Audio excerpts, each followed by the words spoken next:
welcome to a discussion with women business owners and experts on women business on the unique challenges and special characteristics of women-led businesses. Today's discussion is brought to you by Guardian Life Small Business Research Institute. Well, we're in this rich area of what can be considered a woman-centric mentality about running a business versus the rest. Let's talk about what kind of businesses you're hoping to build and why. And ultimately, this is a question is, how do you define the right kind of growth? We don't have aspirations, to be a national company. We want to be regional. We want to stay right where we are. But we want to somehow share what we have learned with the entire industry to be able to affect change. To me, growth is building your business to meet the evolving needs of your customers. My vision is to really figure out a way to continue to grow, to diversify, particularly my customer base, either through acquisitions of a small or similar business, looking to diversify into other product lines. What are the common mistakes that women make as they're getting their business up and running? Women, in direct opposition to men, tend to try to go it alone. And whereas you'll see men kind of start companies at a younger age, they tend to do it with a group of other men.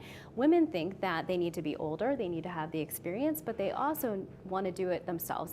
Women do it alone, and I know sometimes I feel alone. I don't think women socialize as much as men do in business. And I think that kind of is sort of what you meant. And we don't network together, we don't brainstorm together. And that's business growth today. There is a research piece there too about the networks, who women connect with. And the fact of the matter is a major part of women's networks still have to be around the family. Yep. So there's just so much time you've got. And all the time use studies too show that while Beth's network may be connected with somebody she might collaborate with in her business, might also be who's going to pick the kids up from school at the end of the day.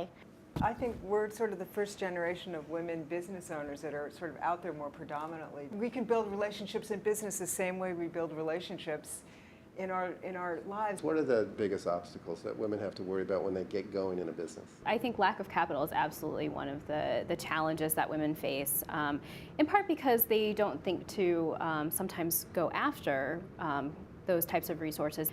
The really interesting things is, and kind of to go back to what we were just talking about, is again that question of collaboration. They are less likely to kind of call and make introductions or make those networking opportunities. That's interesting because I think you're right, but I don't think I think that men have a really easy way of just networking. I have to know you really well first. Right. So it's not that, for me, it's not at all about being competitive, but I need to genuinely know who you are, what you're about, before I build trust with you to say, would you ever consider using our services or how can I help you? New and different ways that women are connecting.